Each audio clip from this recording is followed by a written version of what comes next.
I was egging Joel on to touch it past him and score himself, but always mindful that obviously the keeper might tackle him. And when that happened, I realised no keeper in goal, so it's worth a punt. So give it a good one, and obviously it went in. So happy about it. I watched the angle and I saw it wasn't going to go wide. I was just hoping that it had the legs. I didn't know how far away the defenders were from the ball, so I was just hoping that it would beat them to the goal, and luckily it did.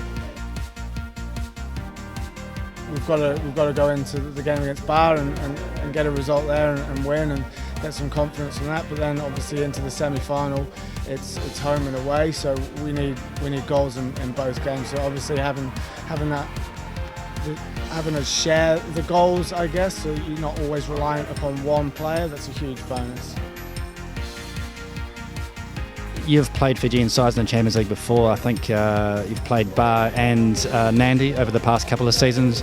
What are you expecting on Saturday night? I think they will be a physical, aggressive, fast, counter-attacking style football. It's how a lot of the teams in the past we played against have played. So we imagine it to be very similar. We know we've got to be solid defensively, because if we have any lapses of concentration, they're probably going to look to try and break fast and catch us off guard. But we know if we can stay organised, play well, pass the ball around, hopefully get a goal between me and Ben, and we should do the job. New coaches, new styles. Have you adjusted to that? Yeah, so there was a bit of a, I guess, bedding in process. Just learning the new style, the new system, but we're fully underway and learning that now. And I'd say we're quite confident in being able to play in that structure and that system. As you can tell, it's got goals in it. The way we play is quite aggressive, and that suits a lot of the players that we have in this team.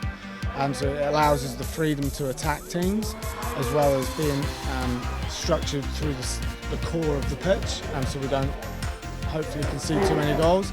So yeah, it's took a bit of time, but as you can see in the National League, we score a lot of goals, so I'm happy about it. For you and the others that have been there before, how fresh is that memory of those final defeats? Yeah, there's still lingering in my mind. Whenever anyone mentions the O-League, it's probably not too far away from me then flashing back to both losses, especially the penalty shootout loss. That was incredibly close.